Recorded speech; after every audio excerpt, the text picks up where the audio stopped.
Thank you, Yesem. Cheryl Langdon-Orr is my name. I'm your tour guide today as we take a tour of the table from a number of notables out of our APRALO community who attended with many of us ICANN82, which was held in Seattle.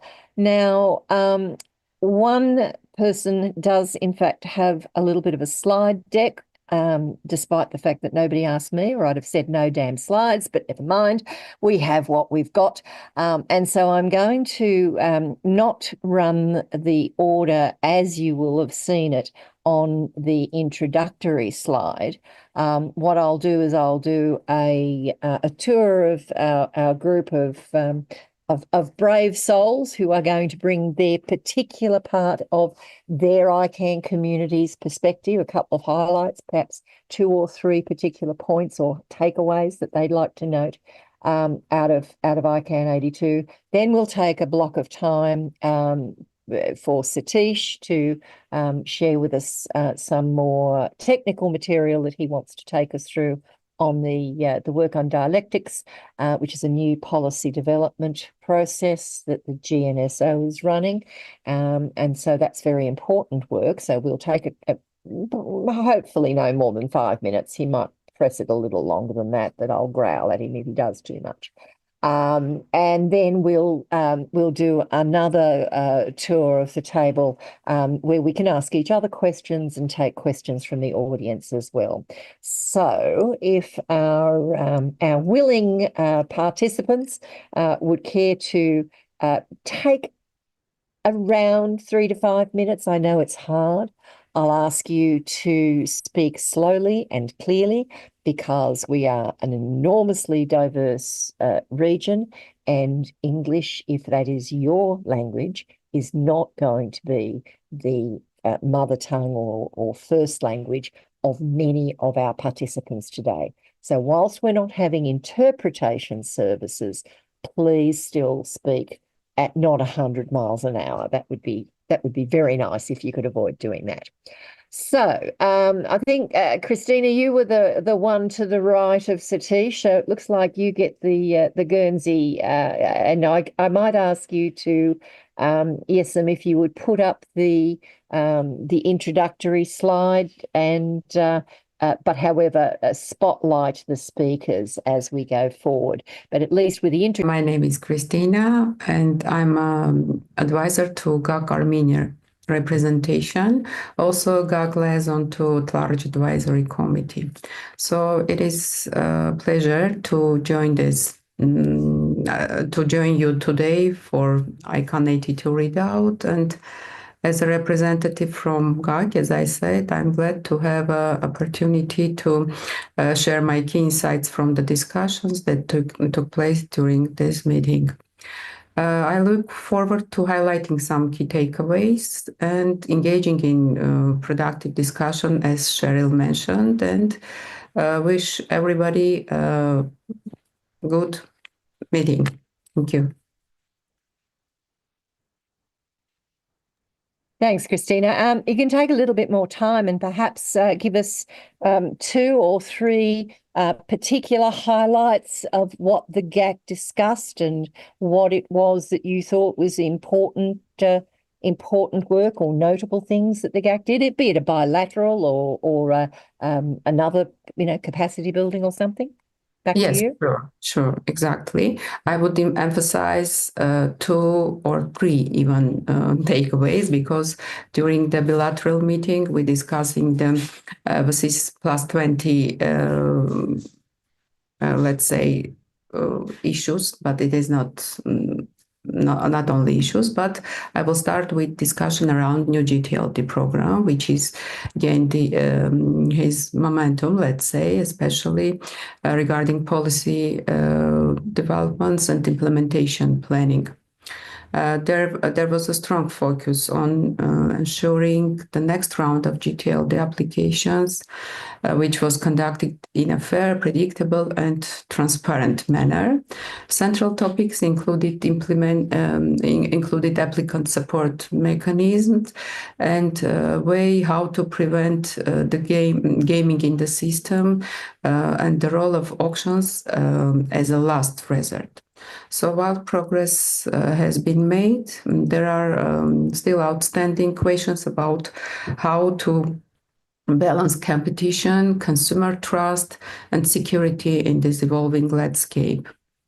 The second major takeaways was continuing let's say, focus on DNS abuse mitigation. This topic remains a priority for across different ICANN constituencies and for sure for GAC, LAC, and other contracted parties. We saw productive discussions on how to define DNS abuse more precisely and what measures are needed to strengthen enforcement. So there is a growing consensus on the necessity for improved data sharing mechanism, clearer contractual obligations, and increased accountability for domain registries and registrars in mitigating abuse. I'm encouraging ICANN and all community who is taking a more proactive approach to addressing these challenges. However, both these topics, which I mentioned above, was, let's say,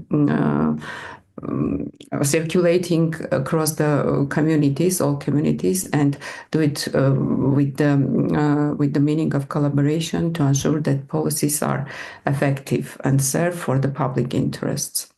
I mentioned, first of all, the topic of VSIS plus 20, which is also going through all communities, and I will talk about it later in the, let's say, what we are planning for ICANN83. And with this, I will pass the word to you, Cheryl. Thank you very much, Kristina. I really appreciate that. No surprises, Annaliese, providing you haven't lost your audio link with us again, that you'll be next cab off the rank. Annaliese, the ccNSO perspective, if you wouldn't mind. Thanks, Cheryl. Yeah, hello, everyone. It's lovely to be here. And for those who don't know me, I'm Annaliese Williams from the .au domain administration. The ccNSO, it was a pretty busy meeting for the ccNSO, and there's lots going on. Things like DNS abuse and registration data accuracy are important across the community, but I might just focus on the things that are sort of specific to the ccNSO. So one of the pieces of work that we've been sort of focusing on since about August last year, I think, is some analysis of the existing policies that are relevant to the ccNSO or relevant to ccTLDs, just to identify where there might be any gaps. And that work it's about the policy framework for how IANA relates to ccTLDs. It's not about the policies of a specific or any individual ccTLDs. And this work was launched following a case where an organisation was listed as the manager for a ccTLD in the IANA registry, decided that it no longer wanted to be the manager. And there wasn't an alternative manager identified, which meant that the country sort of didn't have there was no manager incoming. So this work sort of arose out of that, just to explore what to do in situations like this, and conduct a bit of a deep dive into the existing policies. So in Seattle, the ccNSO agreed to further explore the policies, and a study group is expected to start work before the June ICANN meetings, just looking into accuracy and relevance of IANA public records. And they'll also be considering disaster recovery and business continuity practices for ccTLDs. CC managers are responsible for ensuring there are plans in place to deal with natural disasters or other emergencies or interruptions to service for any reason. But sometimes plans don't work for whatever reason, and sometimes people might come to IANA and looking for help. So this work will sort of explore the role of IANA and what role they can or should play given its narrow role, just in supporting business continuity for ccTLDs.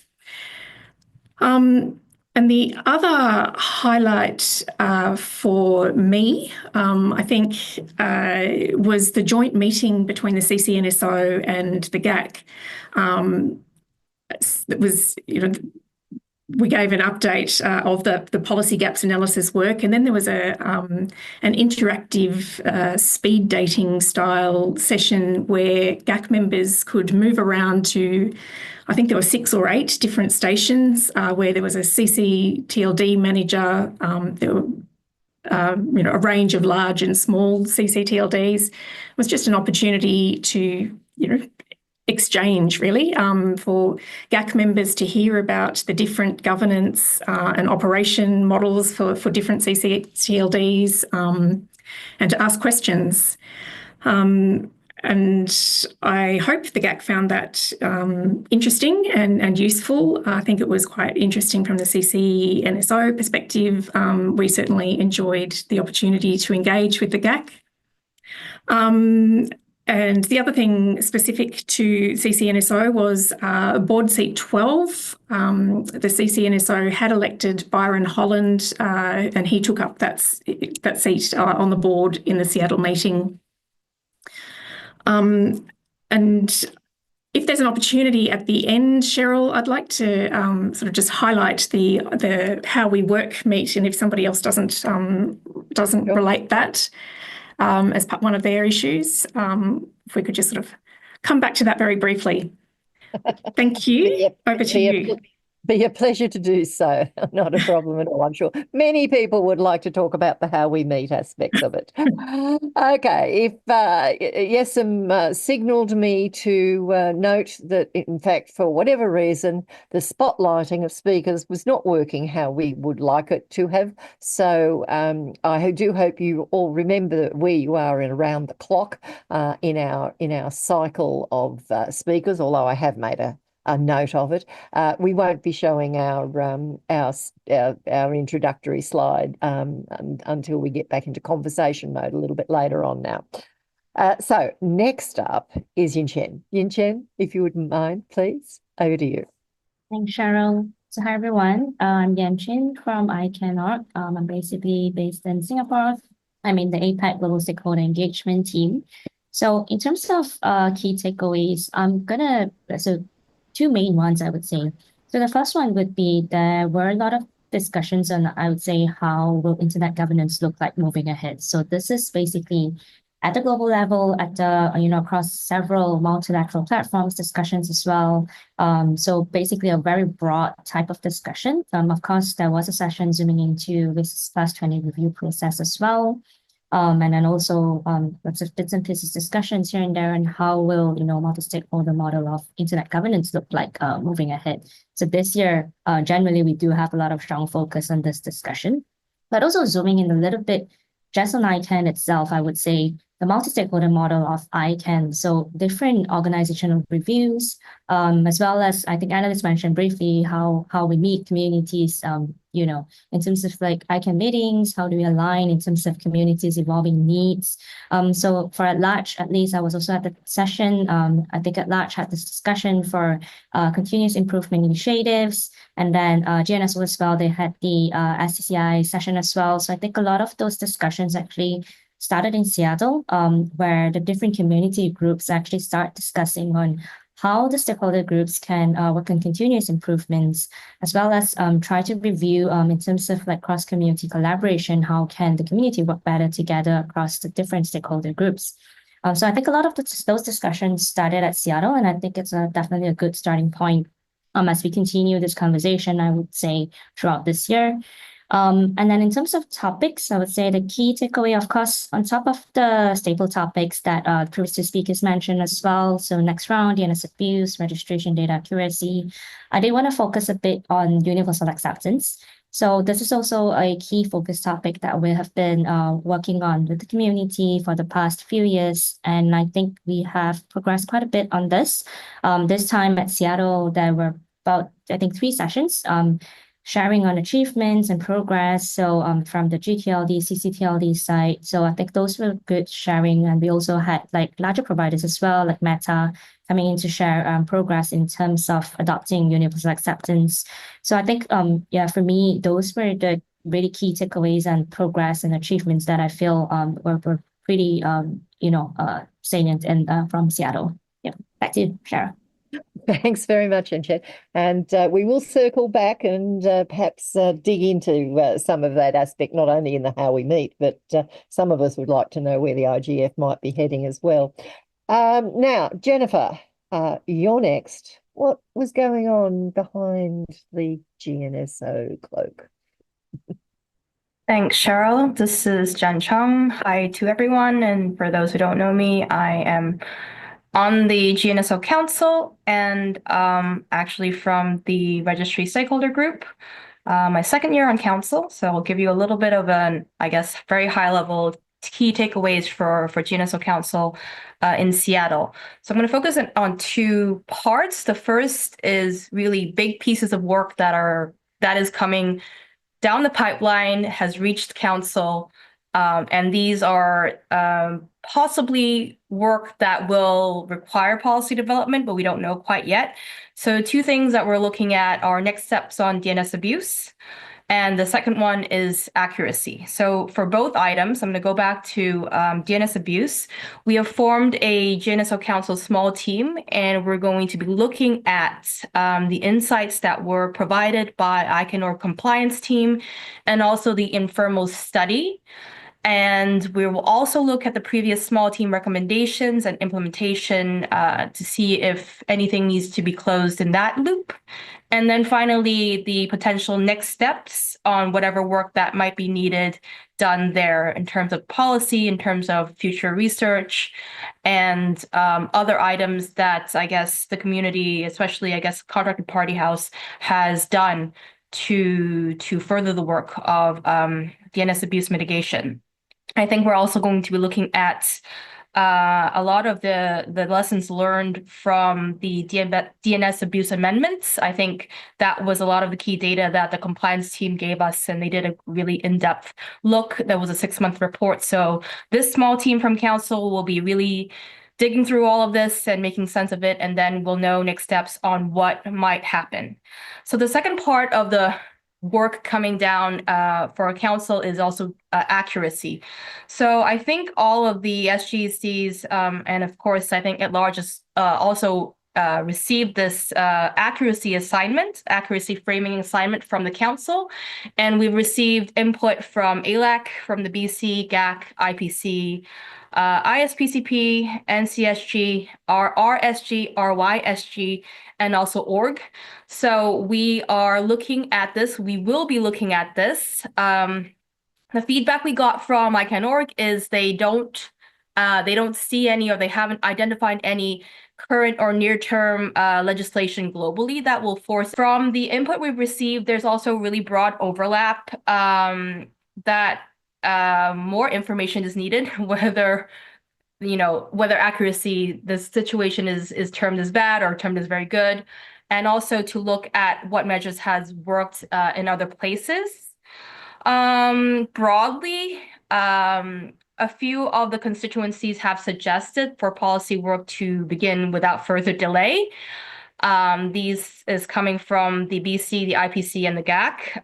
Contracted parties and NCSG also suggest actually to wait until after seeing what NIS2, what the effects are from NIS2. And also there was a point that there was a lack of definition of what accuracy actually means and what data it covers before proceeding. For ALAC, I think you guys are quite familiar with this. You have suggested for preparatory phase in a third-party study before new policy work. We'll be also looking at the informal study and other items in this small group before we decide what next steps to take. So the second part of the highlight, sorry, this is taking longer there's a lot of stuff going on. I think Yinchin has mentioned this a little earlier. This is really the reviews and the continuous improvement work. So during Seattle meeting, I think all of the different parts of ICANN has been asked the same question from the board about how to move forward with the pilot holistic review and ATRT4. So the council is going to be scheduling, or maybe staff has already scheduled for us, an informal meeting with the board and the co-chairs of the pilot holistic review to see how we can be in alignment on next steps. Yinchin has also mentioned the council standing committee on continuous improvement, so SCCI.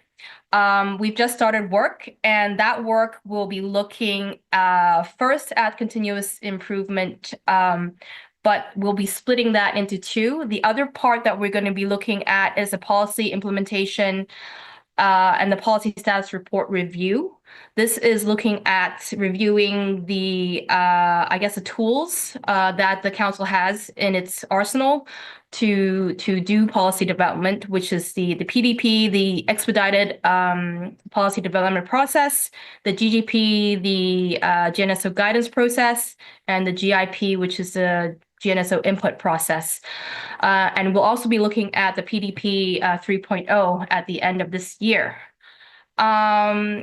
One more thing I wanted to highlight is that the council also confirmed board seat 13. And this is actually our current council chair, Greg DiBiase, who will be moving on up onto the board after Becky Burr steps down after the Oman meeting. So I will stop here and hand it right back to Cheryl.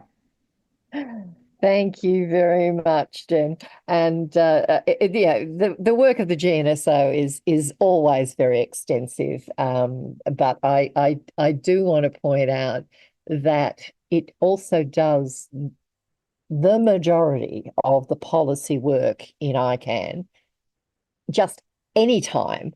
And right now, there's the enormous amount of additional work going on, contributing to, if not complementing, getting ready for the next round of new GTLDs. So there's an enormous amount going on.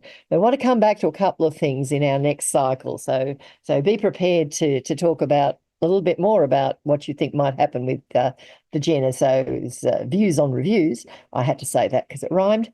And I think we might have a bit of a conversation on informal as well. So be prepared. Let's now move to take it from the fellowship perspective. Now, please forgive me if I do not say your name properly, but I believe Einas. Have I got that correct? Einas, is that correct? Over to you anyway. Hi.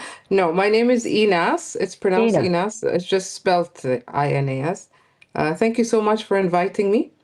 Of course, as you all know, I am Einas. I was ICANN82 fellow. I am from Oman. Looking forward to having you all in Oman. Now, with regards to the, sorry, I'm on holiday at the moment, so in Thailand. So anyway, the key takeaways, of course, for the ICANN82, for me, it's not my first ICANN meeting. However, it's my first fellowship. So it was very informative for me this time. I think one of the key takeaways from the ICANN82 was the importance of inclusive and consistent participation in the ICANN's policy development process. As someone who works for the telecom regulator, I'm the international relations manager.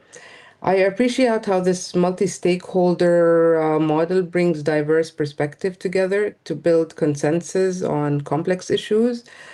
And I also reaffirmed the regions like the Middle East have a crucial role to play, and that we must continue creating pathways for engagement, especially in the region. ICANN82 helped me better understand how policy decisions are made, how we as fellows can bridge local priorities with global governance conversations with the ICANN. Yeah, those are my points in general. Hey, you caught me typing to Yesem to say, get ready to display Satish's PowerPoints. My apologies, I was typing and not unmuting. I was, however, paying attention. I think I'd like to come back to you just to warn you, Einas, when we do our next round, because you've been immersed in similar processes in the regulatory space, I'd like to hear a little bit about your views on the how we meet discussions that Annaliese will be bringing up. So after Annaliese digs into that, I'd really value your response onto that, just to warn you. And the other thing that might be interesting to hear from you on is, as a fellow, are we doing enough to both orient you into the peculiar world of ICANN, and then what happens after you've done your fellowship? Is there something that, if it isn't happening from ICANN wide, is there something that our region can perhaps explore to do a better job, to keep the interest and the activity and the you've got the juices going, then what happens? So they're the couple of things I'd like you to contemplate when we do our next round. Sure, Satish, no problem. I believe I will have filibustered then just the right amount of time for Yesem to get your slides ready to go. So it's over to you. And Yesem, if you would display, that's great. Thank you. Thanks very much, Cheryl, for graciously giving me 5 minutes. I think I can just about complete this. Now, the reason why I need a slide set is because this is a cross-community effort. And there are certain aspects that ALAC has been pushing along for the last several years, which has now come to fruition.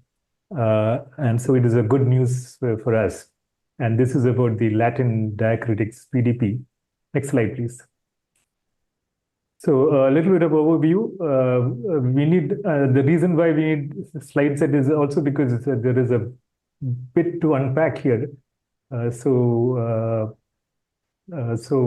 we need to start off with what is IDNs and what are these variants and what are non-variants and what are diacritics and why should there be an exceptional route, and why is it important for ALAC? So these are the things that we will cover very shortly. Next slide, please. I think all of us know what are internationalized domain names. These came up about a decade back. And these are domain names that include at least one non-Latin letter in the label.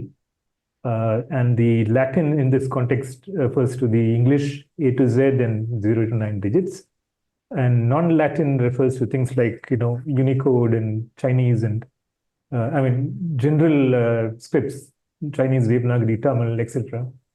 And some registries also permit emojis, but these are not recommended as a safety risk. So we are not supposed to be using these. IDNs have been around since the 2012 round, but something called IDN variants has been a conspicuous absence, and people have been asking for it. Certain language communities especially have been asking for this, and they've been waiting for more than 10 years now for this to come up. Next. What are these variants? In many language communities, two words that are written in the same script or related scripts that are considered identical. For instance, the HSBC, the bank, can be written in two ways in the Chinese scripts. Now, there are two Chinese scripts. There are actually more, but for us, there are two. The traditional, which is there in Taiwan, and the simplified, which is there in the mainland. So the same HSBC, now this is only for illustration, these are not necessarily the actual labels. If we were to write HSBC in these two different scripts, they would appear like this. Now, for the language communities, these are identical because it's the same bank, so they can't be different. But they look different. And depending on where you are, that is what is most accepted in that locality. Now, for example, if you are in Taiwan, then the first one would be applicable. Most of the labels would use that. But if you are in the mainland, then the second one would apply. These are not exclusive. They can be read, they can be understood between each other. But the language communities would consider these to be the same. So if they are identical, now we are aware that the labels, the DNS, does not consider anything to be same. They are different. The underlying technology is very different. Now, if you want them to behave the same, you have to write the glue, which is a policy, to ensure that they behave similarly. Now, that glue has to come from outside, meaning the ICANN community has to develop the policy for that. Otherwise, the underlying technology remains distinct. The two labels are very different. They are not bound by any kind of rules unless it is a policy that we create. So when they are used as GTLDs, they are called ID and variants. So in order to make these independent labels to be variants, somebody has to write the policy. And in this case, we have written policy for it, and it's the EPDP on IDNs, which has created policy to treat these two as one bundle, so that they behave similarly. So the IDN variant, the concept is that you are tying two dissimilar labels, which the language community is considered to be the same, but for the DNS technology, they are distinct. But in order to ensure that they behave the same, we tried through the glue of policy. So those are these IDN variants. Next. Now, in order to ensure that things don't descend into chaos, what constitutes a bundle is defined very tightly by language communities. These are called generation panels. And these are encoded in something called the label generation rules, which basically ensure that they are treated similarly. Although they are distinct in the underlying DNS protocol, the policy that we create, that the ICANN community creates, ensures that they are treated the same, and they are called as the variant. They're called as variants. Now, variants from different language communities, because we have so many language communities, they all merged into a single thing called the root zone LGR, which is used by for the root zone by these groups called the integration panels, IPs. And all root zone labels have to comply with these. Many generation panels handle multiple scripts. And one such thing is a Latin panel, which we will see handles a number of scripts. So normally, like Chinese panel handles Chinese, but the Latin panel handles a number of scripts, which is quite unusual. Next slide, please. Now, because they were historically derived from the Greek script, related scripts, Armenians were like Latin. The Latin script covers more than 1,000 languages, as listed on the Omnicloud page. Now, this is again very unusual that one language panel writes policy for more than 1,000 scripts. But that's the way the script is. So that's the way it's been handled. But because of this, the Latin generation panel has taken many conservative decisions, including limiting or tightly limiting variants. So there's only actually one variant, which is not something that we use on a daily basis. This has left the language communities in a very difficult situation because I mean, the policy has been developed through the EPDP and IDN variants. So the IDN variant policy is ready, but the Latin generation panel does not cover these variants. They don't even cover any variant except for one variant, which is a very unusual thing. Now, this has actually created a lot of problems for different language communities, particularly for the French communities from Canada, who really kind of consider multiple words to be the same, just like normal variants. But unfortunately, they're not treated as variants by the Latin GP. Now, this has created a dissonance, a cognitive dissonance, which makes it difficult for the language communities to live with this situation. Next. So since Latin GP has cut down on variants, the following pairs, which are considered equivalent by the language communities, are not treated the same or not treated as variants by the LGR. For example, in Montreal, with an E with an accent and E without an accent. Now, for the language communities, the French Francophone Canadians, these are the same. But the DNS says these are not variants. They cannot be considered variants. There is no way to handle them. They have to be handled independently as independent labels. Similarly, Quebec, similarly, Cafe, similarly, a bunch of, actually, the big list of labels which cannot be considered under the EPDP policy that we have just created. Although they are treated as variants by the language communities, the way the Latin GP has treated them prevents us from handling them under the same policy. So the current policy, which is ready for all other labels, all other variants, cannot be used for some of these Latin pairs, which creates a big problem for us because our Canadian members, at-large members, they've been after us, saying that, look, you have to resolve this. And we've been saying, look, there's no way to resolve this because the policy is out. The language, your Latin panel has said these are not variants. So there is very little we can do. So this long-standing requirement, we've been having meetings, every ICANN meeting in the last 4 or 5 different meetings. And we've been trying to take this up as an issue, go to GNSO. And for GNSO, this is an exceptional policy.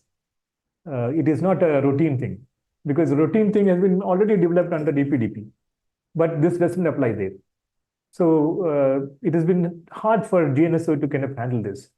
But after a long set of kind of meetings with them, letters written by Jonathan to GNSO, finally they have decided that they have to create some alternative methodology, an exceptional route whereby such cases can be considered. Next.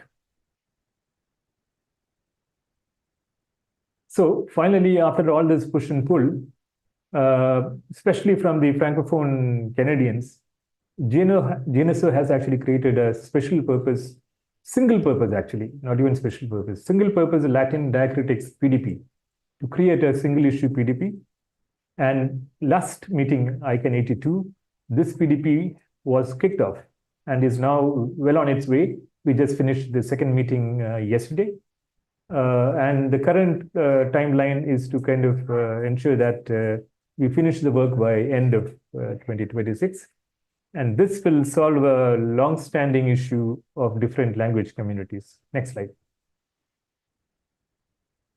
That's it. So we are actually, the kickoff has happened in the last ICANN meeting.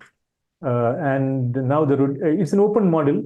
So anybody from our community who wants to join this are welcome. It is not a tightly kind of controlled model. So please come and join and please participate in this.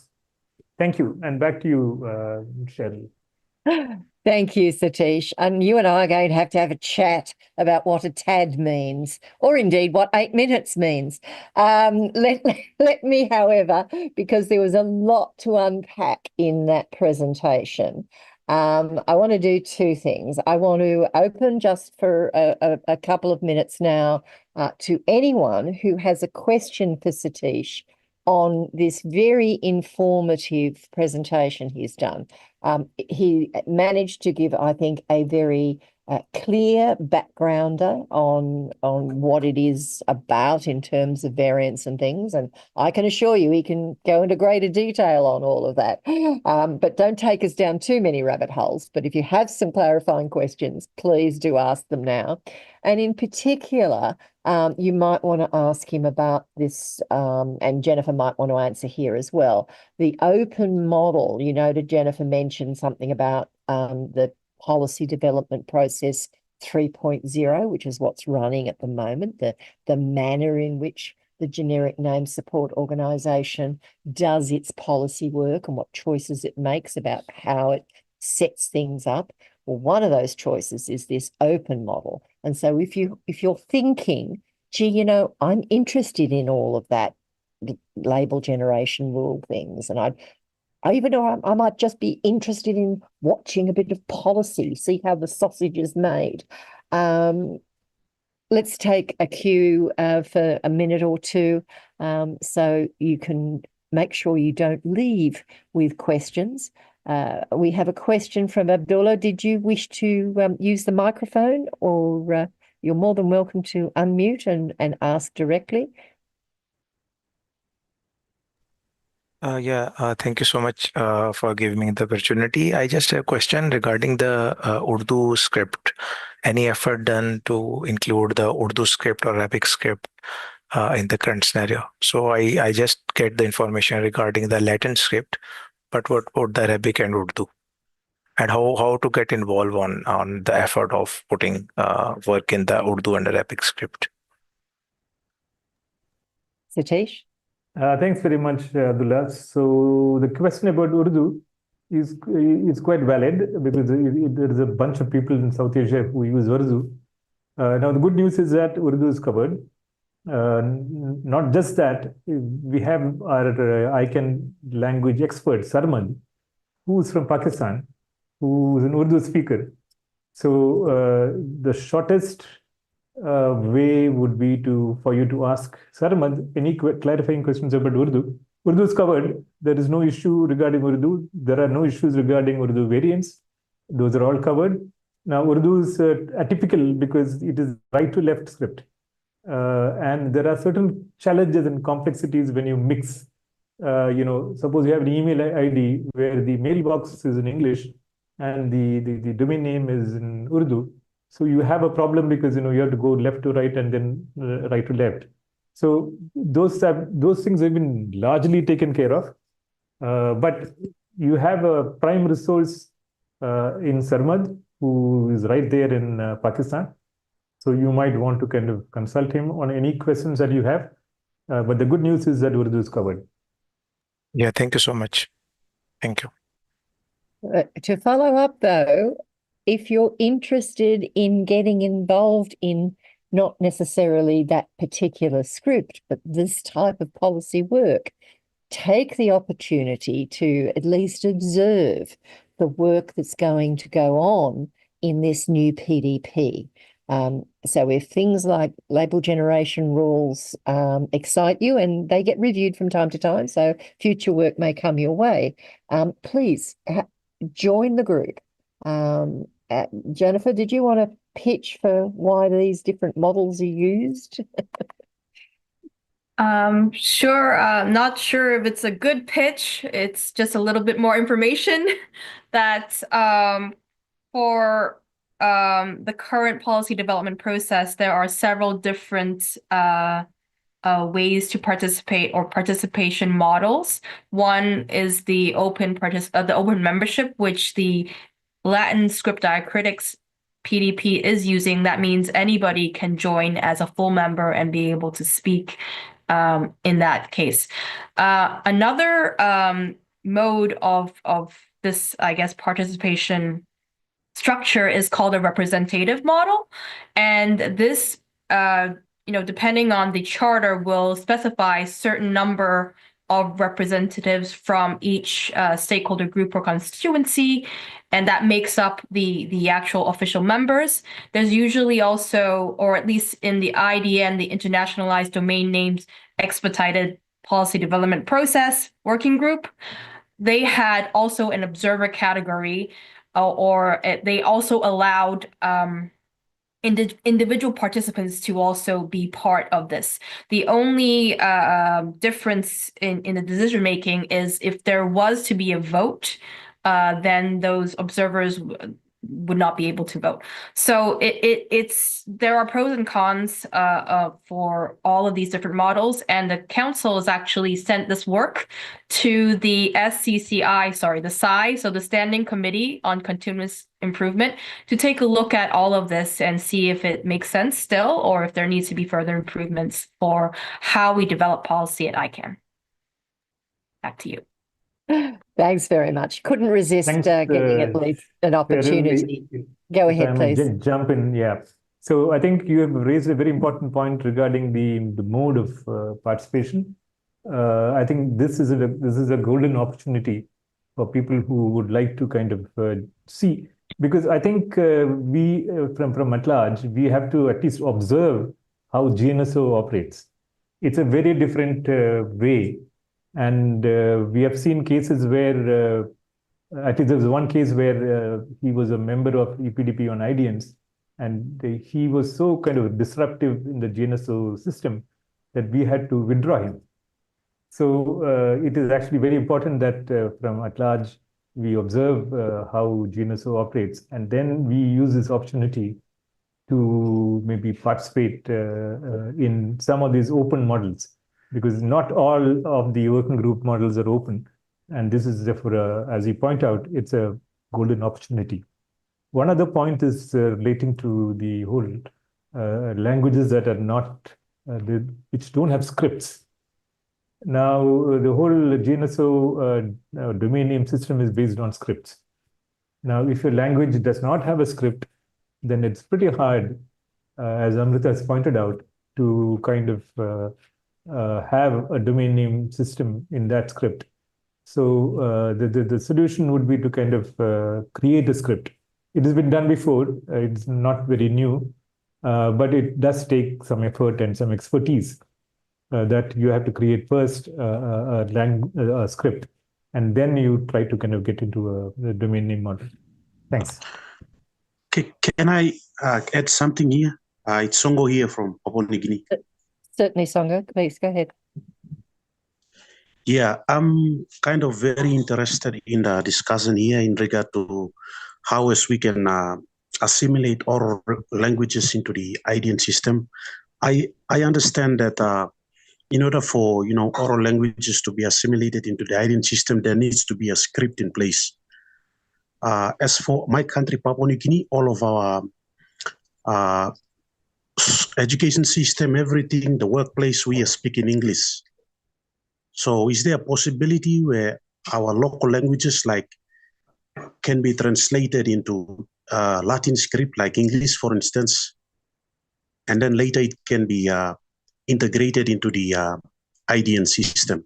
Like, for instance, there's this Bible where an English version is there, but they have developed a Tok-Pisin version, which is a national language in our country. But then there is this another version where they have developed a local language version called Kafe. Kafe is my dialect. So I was thinking that if it is possible that we can translate our oral languages into Latin scripts like English, and then later it can be integrated into the IDN system.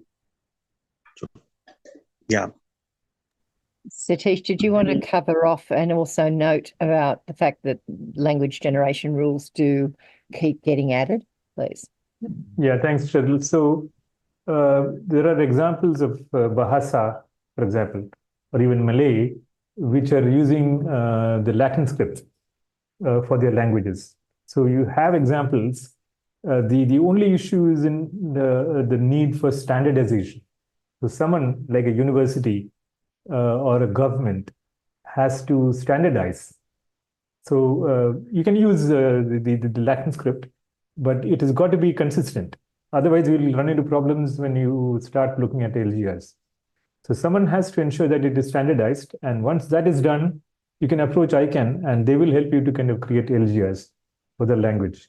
It has been done before, so it is nothing new. But there is a certain amount of effort involved in that. Can be done. Thank you. Thank you very much.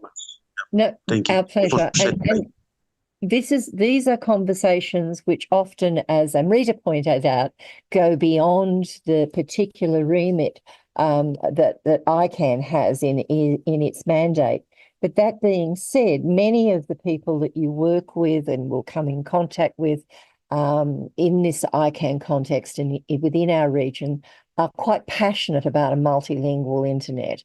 And of course, I'm not going to miss the opportunity to suggest that perhaps some innovative thinking may even utilise a potential new name in the G space to explore how oral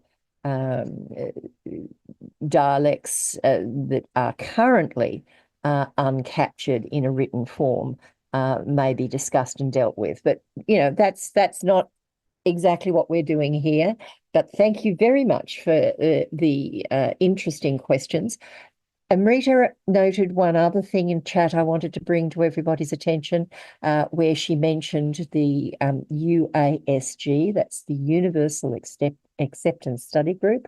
And it would be sad to not note that the very important work that group does, not only on international, let me try that again, on internationalized domain names, but also on the universal acceptance of things that might be Latin script, but just too long, things that are assuming there's only going to be 3 characters after a dot, that sort of thing. It deals with all sorts of stuff. If you're interested in UASG, please have a look at their web space and consider joining up to one of their several, I think they've got 3 or 4 working groups running. And UASG has spent I hope a little bit of time during the Seattle meeting. I didn't cross paths with them, unfortunately. I was too busy doing other things. But they had their 10th year anniversary during the Seattle meeting. So a decade worth of work you could have access to if you get involved with UASG. Well, hopefully we've answered most of the questions that have come out of this particular presentation from Satish. And as we move into our next group of around the table, and I might even take it in reverse order just to switch it up a bit. So watch out, Jennifer. Oh no, Ina. Watch out, Ina. You're going to be called upon fairly soon. With the how do I say this? If there are things that our presenters are raising, if you would like to just put even just the fact that you've got a question into chat, we'll try and make the rest of our 30-odd minutes together as interactive as possible. Now, that means that our panelists can interact with each other and ask each other's questions. I've certainly got pages of questions I could ask if we had this dead air space. That's not a problem. But if you find you've got something that piques your interest here, audience, then please pop it into chat so we don't leave you wanting to know something. This is an opportunity for all of us to share information that we have gleaned or we were engaged in discussing during ICANN82. So let's not miss the opportunity to share as far as possible. Right, now I really did want to set up Einas' next opportunity to talk to us by perhaps having a little bit more in discussion about the how we meet. So Annaliese, I know you wanted to come back to that. instead of making any other business at the end, how about we jam it in the middle of this sandwich, and you give us a bit of a framework here, and then we'll move to Einas next. Over to you, Annaliese. Thanks, Cheryl. And, to be clear, I'm not really sure what I wanted to say on this. I just really wanted to bring it, make sure it was on the radar of this group, because it is an issue that is very dear to my heart, and has been for some years. But ICANN is currently, considering. There's some sort of cross-community consideration on how we meet. It's there are 3 public meetings a year. It costs a lot of money to put those on, and in the post-COVID world, it's even more costly. So there's some work to consider, how we meet going in the future. So I understand there's going to be a report and a public comment period, but discussions so far, there's sort of a range of perspectives on cost and travel and time zone challenges, and I think this is sort of potentially particularly relevant for participants from this region. It is, a huge region, sort of spans half the globe, but we have sort of 1 meeting in 5, perhaps in the Asia Pacific region. When we have, a meeting in Istanbul, which is the Asia Pacific meeting, it makes it extremely difficult for people from the Pacific. It was a 22-hour journey for me to come from Australia. I think it would have been sort of 32 hours or something if you were coming from Fiji, compared to maybe 4 hours from London. So, I will be. I think it's been raised in a couple of other meetings by people from this region, the time zone challenges of participating in the intersessional work as well, where we often have to choose to either be on calls or at 2 o'clock in the morning, or just not be part of that committee. And I think, by putting additional hurdles to participation from a region that is certainly not overrepresented within ICANN's processes and internet governance processes in general. So I just wanted to flag that there is an opportunity to consider how ICANN meets. I think we need to get creative about how we sort of do intersessional work, and how we meet, and how we make sure that we're not when we're relying on virtual meetings as the way to progress work, that we're not excluding the voices of people who perhaps can't participate online. I think I made the point in another public meeting at ICANN that, just as one example, many people in the Pacific don't have internet access at home. So when their local meeting is happening at, what is 11 o'clock at night for them, they can't participate at all. So I just wanted to sort of bring the issue to the attention of the community, and to watch out for the comments. I'm keen to hear what other people on this call think.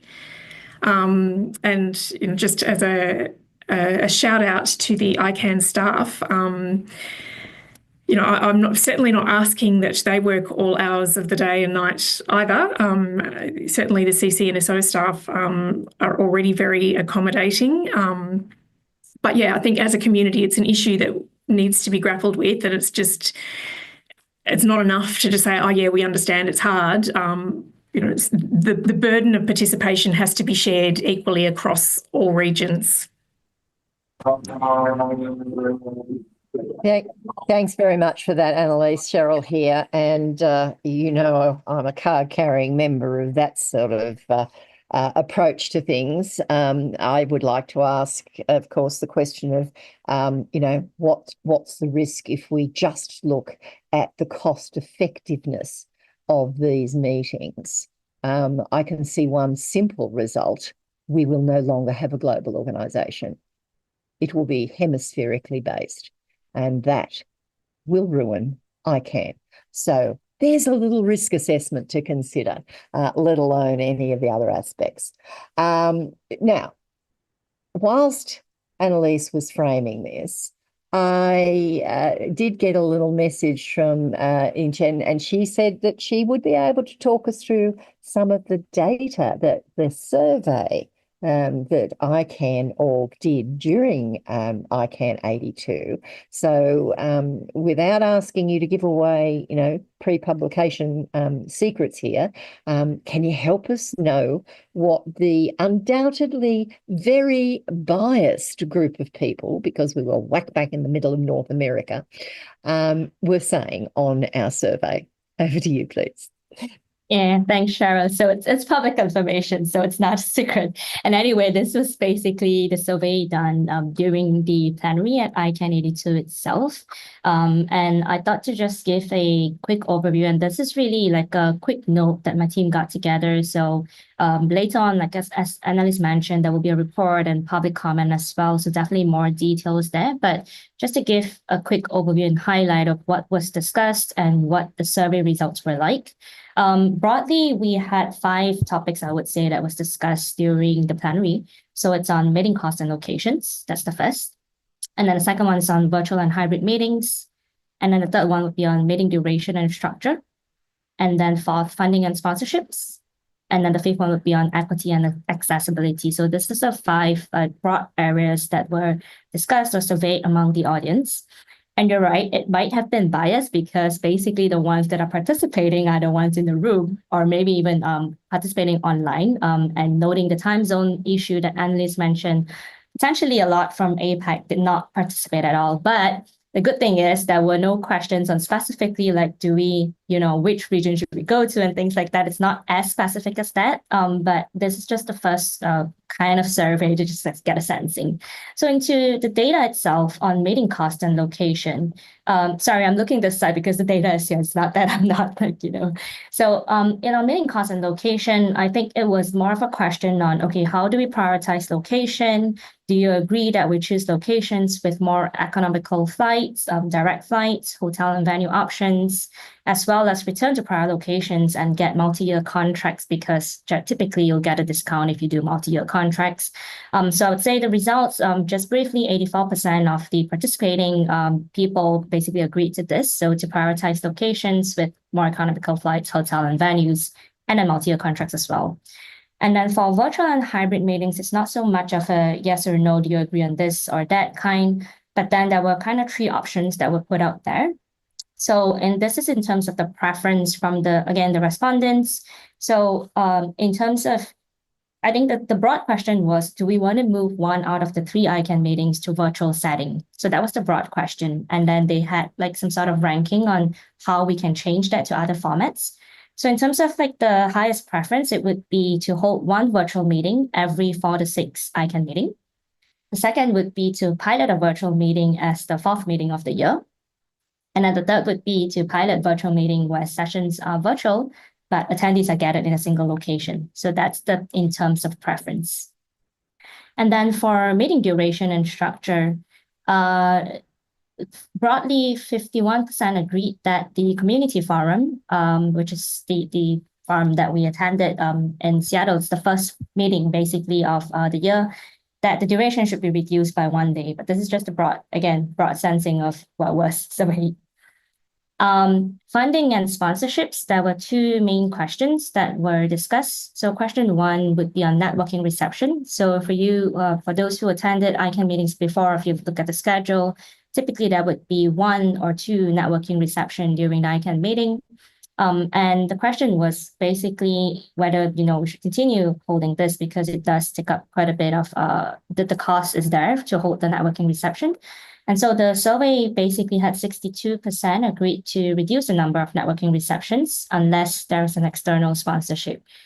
And then the second question would be on registration fees. So for ICANN meetings, it's free to attend as long as you register. Well, technically, the free part is for registration fee, but you need to fly yourself. That's a cost. But in terms of registration fee, currently there's no registration fee for ICANN meetings. But on this question, 77% of the respondents disagreed on introducing a registration fee. So that's the broad results. And in terms of equity and accessibility, there was no specific survey that was done, but just general discussions. And from the floor, the audience were sharing that, it should be more inclusive, taking into account of economic disparities, linguistic diversity, human rights consideration, et cetera, et cetera. So all of this, I guess, should and would be considered. And then potentially we would be able to see more details through the report that's shared later on as well. Yeah. Back to you, Cheryl. Thanks, Yunchen. And I guess I need to put a stake in the ground here and say my concern about this is that this will be declared as part of, data-driven decision-making. And when you have data-driven decision-making designed and influenced by penny pinching, you have a decline of an organisation at real risk. So we do need to be extraordinarily cautious here. Multi-year contracts make absolute perfect fiscal sense. Are you going to be doing them in Central Asia or on Vanuatu? Right? Let's have a 10-year contract whack bang in the middle of Oceania. I'm sure many of us would be delighted to see the majority of ICANN travelling 32 and 40 hours to get on both ends of a meeting, to get to a meeting that is then one day shorter because the people who need to get back to their office want to do it quicker. Right? So the, in inverted commas, return on investment on these things it can be hastily decided upon. And I hope that our region, as Annaliese has called for, is able to just do a bit of beware of what you wish for in this process as well, because it is going to be very scary if we end up making ICANN irrelevant.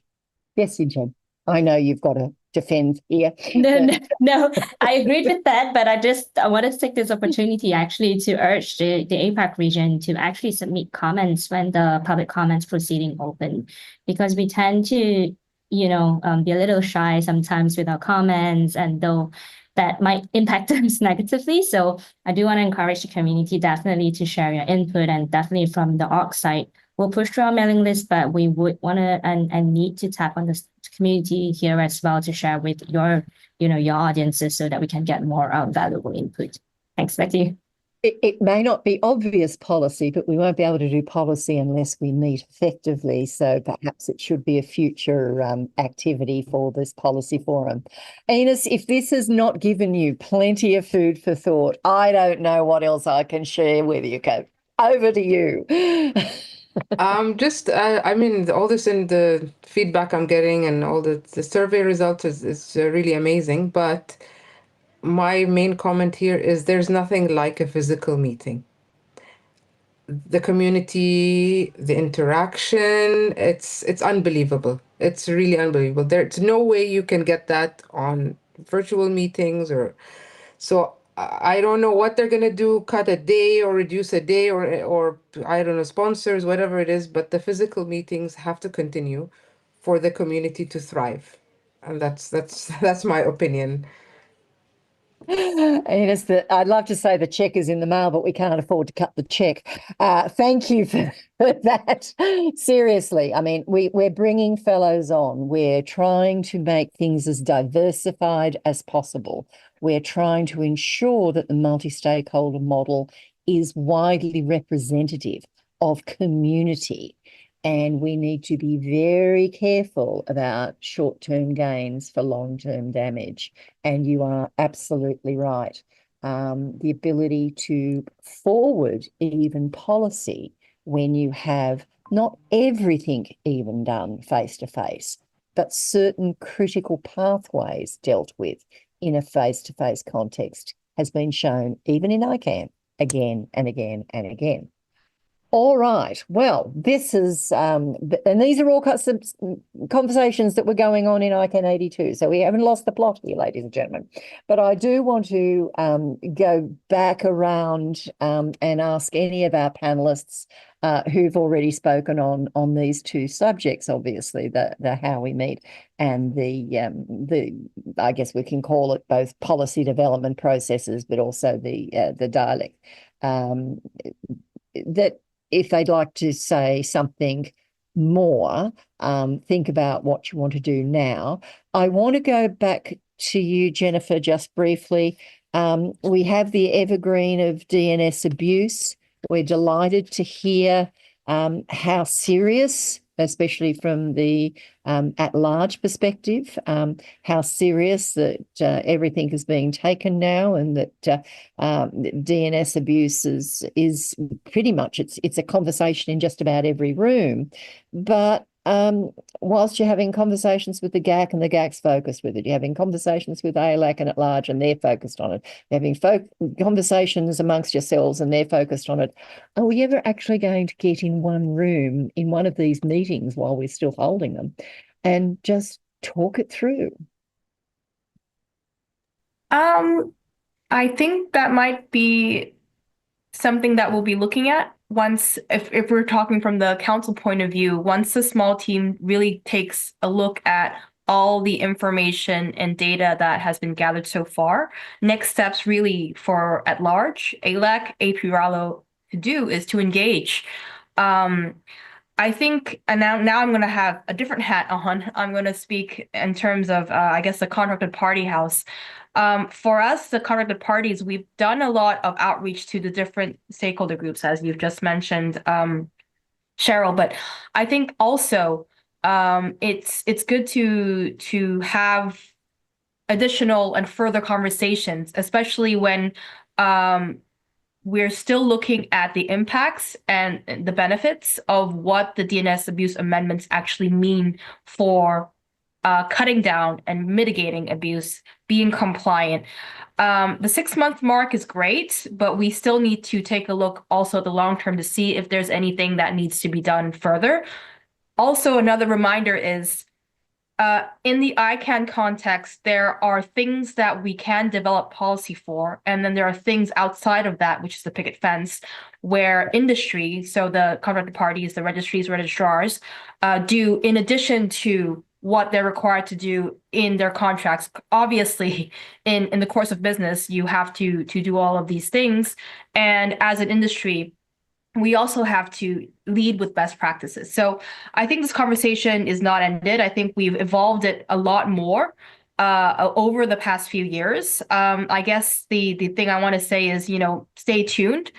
You'll hear very soon from the council small team what will come out of it. And once there are clear indications on what path to take, I would really urge APRALO members and at large as well to participate. Thanks, Jen. And you're absolutely right to bring out the fact that industry has done a huge amount, the jurisdiction project and all of those sorts of things. A lot of work's gone on in the last couple of years. So whilst it seems evergreen, it's not evergreen and unattended.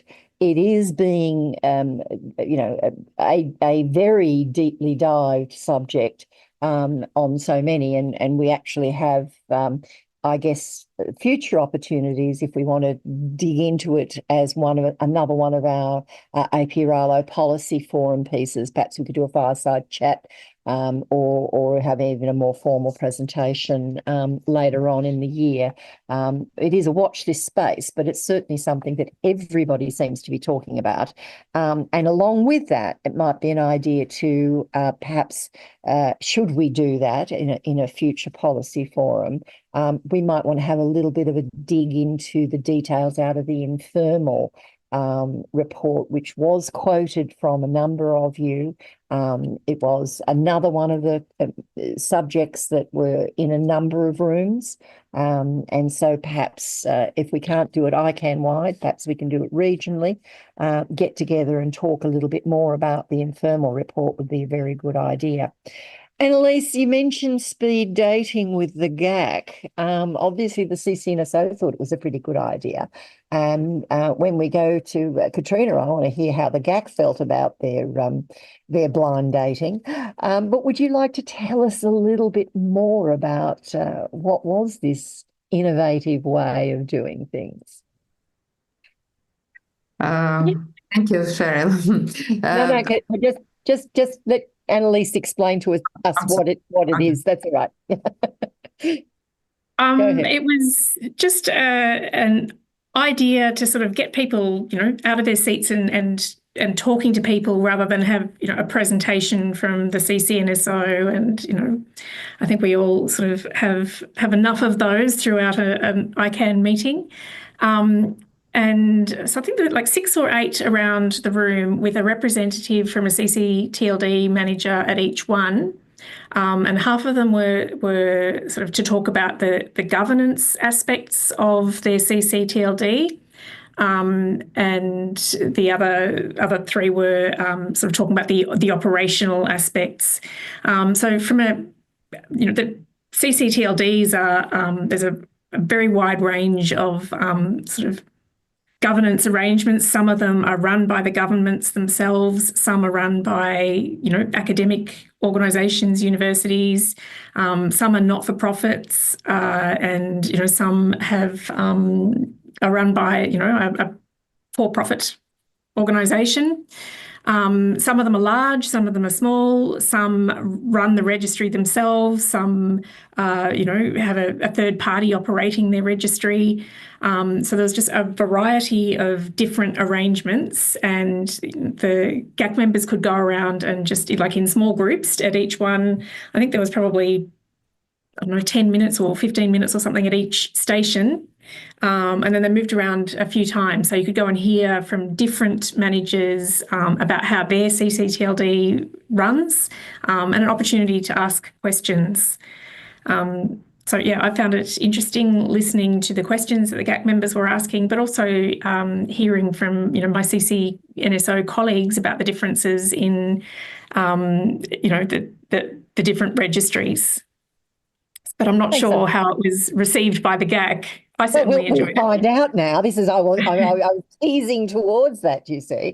Thanks, Annaliese, for that. And again, another one of these highly innovative approaches that the ccNSO takes for these meetings. And I'm always pleased to hear about what you're doing next. It gives me personally great joy.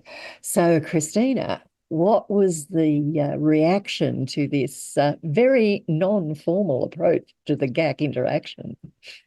Thank you, Cheryl. I would like to emphasize that GAC likes very much the format of this interactive bilateral session, and I was also participating as a representative from small ccTLD from Armenia, and also it was very interesting to listen all group speakers. About their management, about their policies, etc. And also I would like to talk about the connections between the different registries. Like from our registry, I can state that we keep the connection with the Portugal registry, making the call with them and starting to exchange the experience which they are doing and what we are doing. And I hope, of course, and we will develop it to the deep contribution with each other and exchanging experiences, because it is very important to develop the registry safe and taking the experience from other more advanced or more, let's say, best practices from other registries. And concerning this session, it was really new and really impressive for all GAC members, and I hope all other constituencies will take this experience and will implement to their sessions as well. Oh, I suspect we've got a number of people on this call rapidly taking notes, which might be why I wanted to tease out the details from Annaliese a little. So we might be seeing these good ideas, as all good ideas should be, cloned in a meeting EU, providing we're still having meetings that we can attend. Sorry, I'm not going to let that one go. Can't help myself. I'm a bit like a dog with a bone at times. Ladies and gentlemen, I want to give the opportunity in the last couple of minutes to see if there's any burning questions, either from any of our panelists or comments from any of our panelists, or indeed any of our attendees today. Is there anything that anyone would like to raise about their experiences, or what would they like to know about other people's experiences at ICANN82? Now, they tell me I'm supposed to wait for a certain amount of time, but being highly impatient, I'll have to talk through that time while you all have enough time to contemplate, do you want to bring something up in our closing minutes? I'm not seeing people wave at me frantically, and I'm not seeing a great deal going on. A group photo, we'll make sure we have enough time for that, because as we all know, as Shara's mentioned, if it hasn't got a photograph, it probably didn't happen. All right then, I want to cover just a couple of other things that were a feature of ICANN82, so we've just got them on the record. And then I want to do one other very important thing. I wanted to remind everybody that the strategic plan that many of you will have commented on, the next 5-year strategic plan from 26 to 30, for not only ICANN, but also PTA and the ANA naming function was adopted. So that's something important. I wanted to remind you that the Community Excellence Awards was given during ICANN82, and Stephen Deerhart, who is very, very important to many of us, particularly those in the ccNSO world, but not just, was the recipient of that. And as someone who, for a long, long, long time ago, won the S award with a different name, it's delightful to see somebody with the depth of experience that he's had get this recognition. I also wanted to remind you all of something that we will never have the chance to do again. And that is, it was the last opportunity for many of us to share some valuable time with Nigel Hickson from the GAC.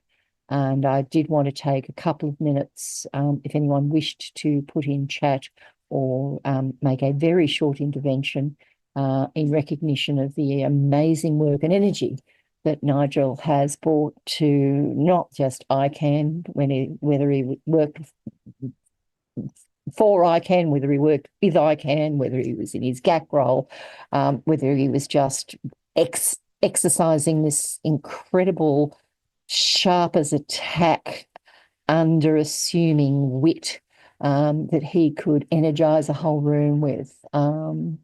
His battle with cancer was lost over the weekend, actually I think early Monday morning, and he will be sorely missed by many. But whilst he wasn't particularly embedded in our region, believe me, he made a difference to our region, along with ICANN and internet governance matters globally.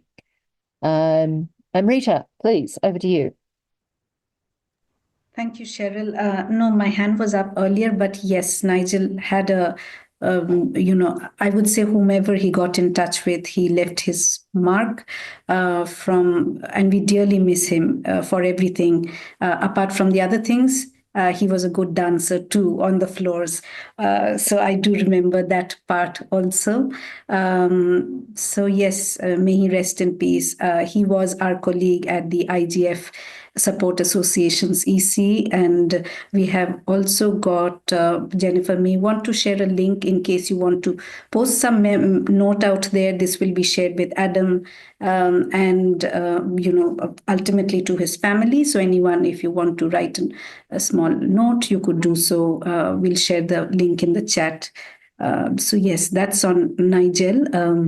In case I can continue, At Large also had a lot of discussions because after all, it is an APRALO forum, readout also. We discussed a lot of things. DNS abuse definitely is one.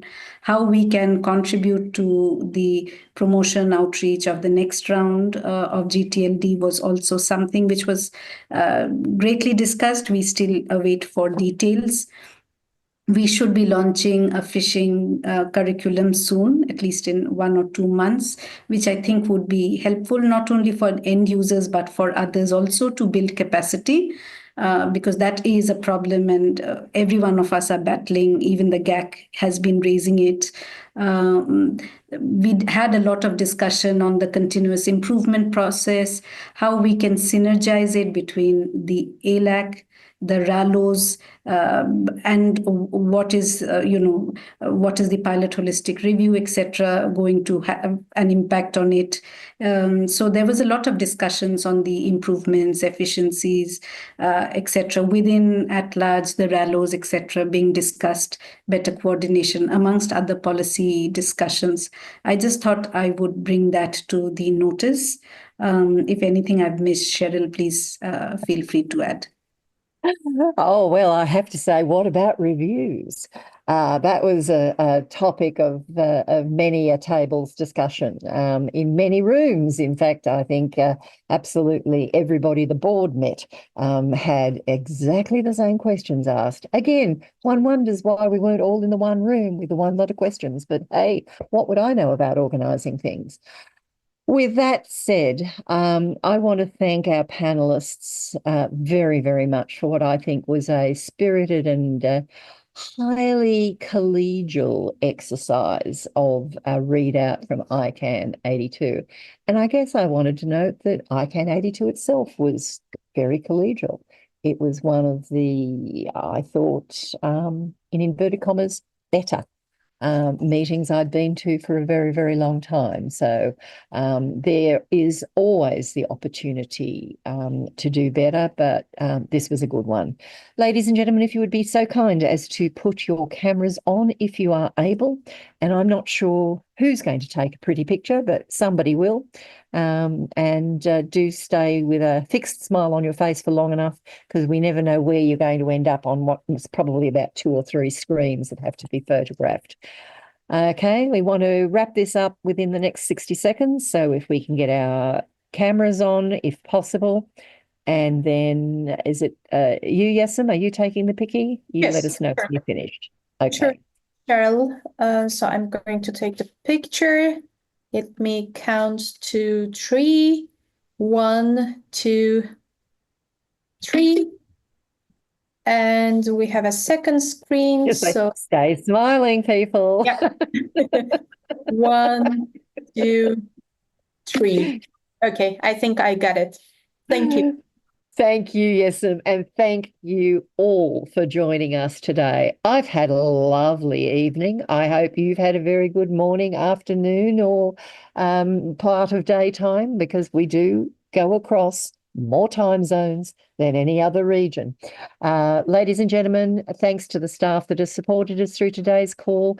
Thank you all, and I look forward to picking up some of these threads in a future APRALO policy forum. With that, bye for now.